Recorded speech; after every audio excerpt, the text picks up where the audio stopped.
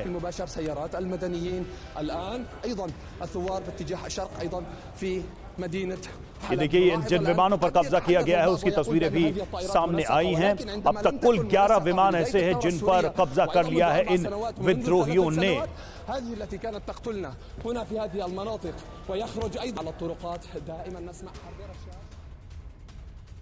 तो देखिए विद्रोहियों पर सीरियाई सेना का हमला भी हुआ है। उत्तरी अलेप्पो में विद्रोहियों को बनाया गया निशाना। बशर अल असद की सेना कई जगहों पर विद्रोहियों का सामना करता हुए नजर आ रही है, लेकिन सेना पर भारी पड़ रहे हैं विद्रोही। विद्रोही लड़ाकों ने अलेप्पो के ज्यादातर जो अहम संस्थान थे उन पर कब्जा जमा लिया है और कई जगहों पर सीरियाई सेना से विद्रोहियों की जंग चल रही है।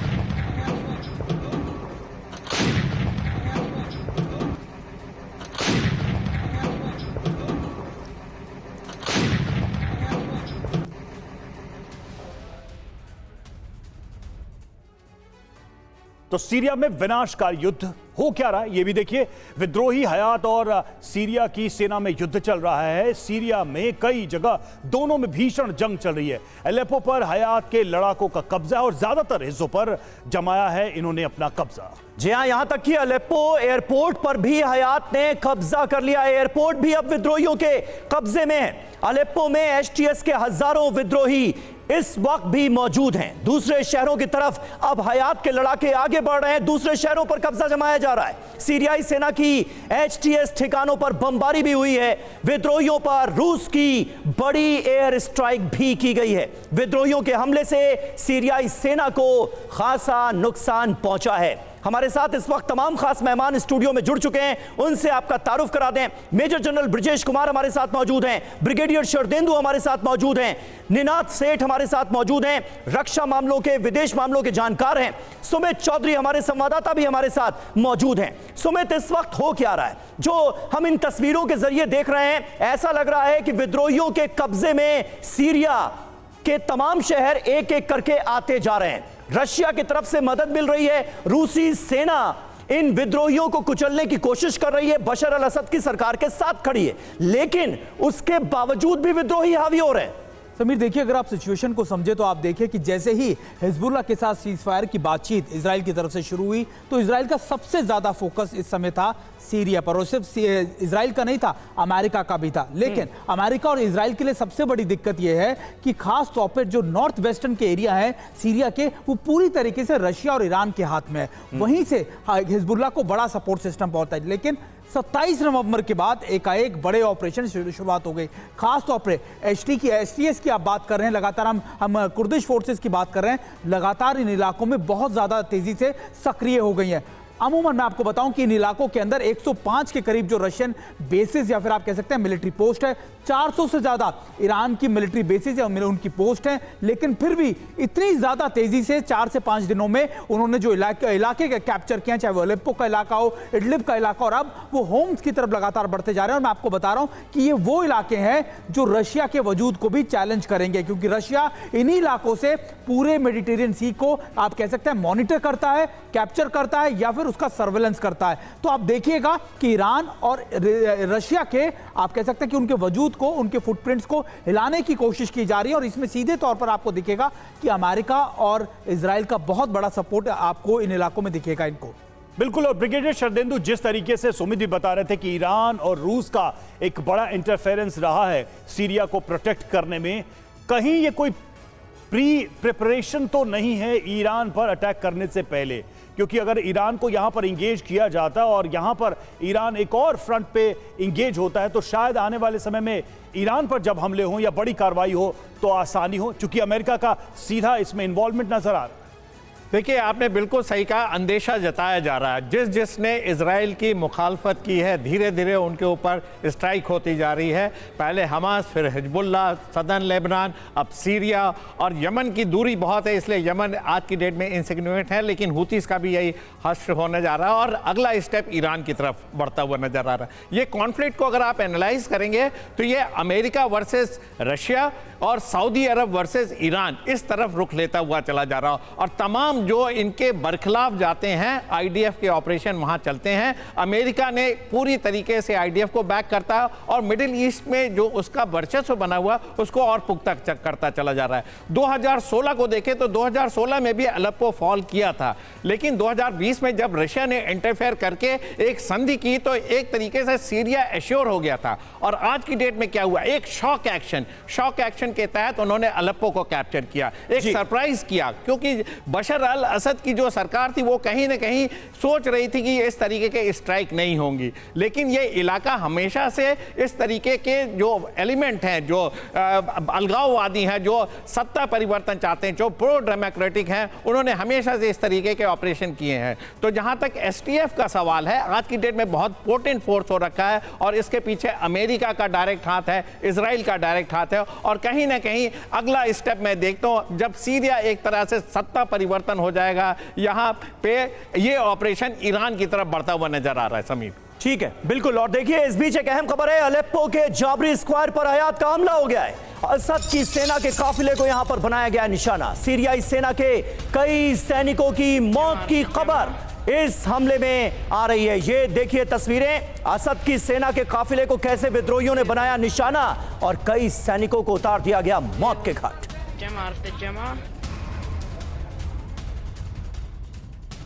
और इधर अलेप्पो प्रांत का बनाया गया है नया गवर्नर। पहली बार अपने ऑफिस में दिखे नए गवर्नर।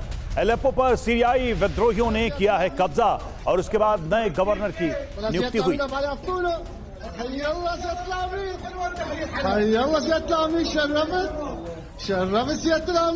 तो नए गवर्नर के अपॉइंटमेंट पर ये तस्वीरें सामने आई हैं और देखिए किस तरह से शहरों पर नियंत्रण होने के बाद वहां की तस्वीरें बदल जाती हैं, ये दिखाई आपको दे रहा है। हाथ में बंदूक है और मिठाई भी खिलाई जा रही है नई नियुक्ति को लेकर, और दूसरी तरफ उसी बंदूक से आपने देखा कि बशर अल असद की फोटो पर वार करते हुए ये नए गवर्नर साहब नजर आ रहे हैं।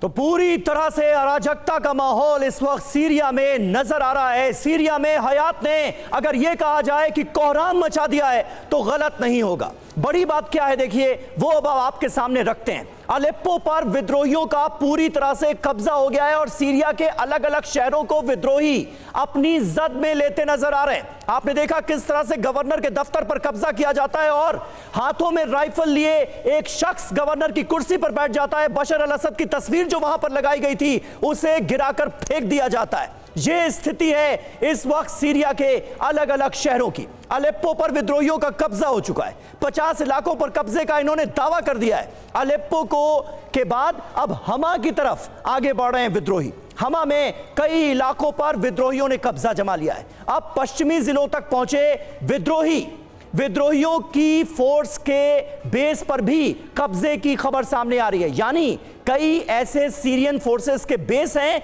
जिन पर कब्जा जमा लिया गया है। कल ही हमने आपको तस्वीर दिखाई थी कि एक एयरबेस पूरी तरह से विद्रोहियों के कब्जे में आ गया और जो फाइटर जेट्स वहां पर खड़े हुए थे, पार्क किए गए थे, उनको अपने कब्जे में विद्रोहियों ने ले लिया। कई जगहों पर असद की सेना पिछड़ रही है। अब तक मौत का जो आंकड़ा सामने आया है वो भी आपके सामने रख देते हैं। जंग में अब तक 370 से ज्यादा लोगों की मौत हुई है, 370 से ज्यादा लोग मारे गए हैं। निनाद सेठ साहब, किस तरह से आप देखते हैं सीरिया में ये बड़ा डेवलपमेंट है, तख्ता पलट के आसार नजर आ रहे हैं, और इस सो कॉल्ड तख्ता पलट का जो सबसे दुर्भाग्यपूर्ण और चिंताजनक पहलू दुनिया के लिए है वो ये कि आज की तारीख में हम फिर देख रहे हैं सीरिया की सड़कों पर अल-कायदा और आईएसआईएस जैसे खूंखार बर्बर आतंकी संगठनों के आतंकी खुलेआम राइफल लहराते हुए घूम रहे हैं बशर अल असद की सरकार के खिलाफ। आपने बिल्कुल ठीक कहा, ये जो है एक सीरिया के गृह युद्ध का ही एंगल है। शिया सुन्नी एंगल सबसे बड़ा है। एक सुन्नी काउंटर अटैक हुआ है जो ईरान के प्रॉक्सीज थे और जो बशर अल को सपोर्ट कर रहे थे, उनके लिए खतरनाक अचानक हार हुई है। इसमें तीन पहलू हैं। पहली बात, ये शम्स तहरीर जो ग्रुप है वो आईसिस का हिस्सा, इस्लामिक स्टेट का हिस्सा है। इसका मतलब दुनिया भर के लिए खतरा है, सिर्फ सीरिया के लिए, ईरान के लिए और सॉरी इजराइल के लिए, अमेरिका के लिए नहीं है, पूरी दुनिया के लिए खतरा है। दूसरा एस्पेक्ट इसमें यह है कि इजराइल सीरिया में आप जीत सकते हैं पर सीरिया को होल्ड करना बड़ा मुश्किल होता है। पहले भी उन्होंने अलोपो में जीत दायर की थी 6 साल पहले और वो हार गए थे। तो सीरिया की जो टोपोग्राफी है, सीरिया का जो बैलेंस ऑफ पावर है वो ऐसा है कि जरूरी नहीं है कि अभी वो जीते हैं तो वो राज भी कर सकेंगे। मुझको लगता है कि अगले 48 घंटे बड़े जरूरी है, क्योंकि हामा प्रोविंस में अगर वो जीते हैं तो रूस की जो नौसेना है उसके युद्धपोत वहां खड़े हैं, उनको कट ऑफ कर सकते हैं। तीसरी बात यहाँ पे ये होगी कि इजराइल के लिए भी बहुत ज्यादा खतरा है कि इस्लामिक स्टेट इतने उनके करीब हैं, तो मुझको लगता है कि इजराइल अब अपने काउंटर स्ट्राइक्स शुरू करेगा अमेरिका के साथ। तो ये गेम अभी शुरू हुई है, खत्म नहीं हुई है, और इसमें सबसे बड़ा खतरा दुनिया भर के लिए है। नहीं, आप क्या कह रहे हैं, मतलब इजराइल शुरू करेगा काउंटर स्ट्राइक आईसिस के आतंकवादियों के खिलाफ? जी, वो बशर अल असद को नहीं, लेकिन यहां तो आईसिस और अल-कायदा के जो आतंकी हैं वो अमेरिका के प्यादे बन के घूम रहे हैं सीरिया के अंदर। इस वक्त हमें ऐसा लग रहा है, लेकिन उनको जीतने भी नहीं देना। प्यादे को आप जीतने नहीं दे सकते, उनको भी रोकना होता है। तो मेरे को लगता है कि वो अब उन्हीं के तरफ निशाना बनाएंगे, क्योंकि अगर वो जीत जाते तो आईसिस वापस आ जाता है। यानी आपकी बात को अगर समझा जाए तो किसी बड़े प्लान का ये एक छोटा सा हिस्सा नजर आ रहा है अभी, जो इस तरह के विद्रोहियों को इन्वॉल्व किया है अमेरिकन बैकअप के साथ, इजराइल के बैकअप के साथ। उस पर आगे हम चर्चा करेंगे। और देखिए, रिहायशी इलाकों पर विद्रोहियों का हमले में कई इलाकों को भारी नुकसान हुआ है। असद सैनिकों को चुन चुन कर मार रहे हैं विद्रोही। तस्वीरों में साफ नजर आ रहा है कि किस तरीके की इस वक्त लड़ाई चल रही है सीरिया में। और ये जो तस्वीर आप देख रहे हैं, जो रेजिडेंशियल इलाके हैं वहां पर विद्रोहियों ने हमला किया है। और जानकारी ये भी कि असद के जो सैनिक हैं उनको चुन चुन कर ये विद्रोही मार रहे हैं, उनकी हत्या कर रहे हैं। ये देखिए तस्वीरें। हाँ बाबा, क्या बाबा,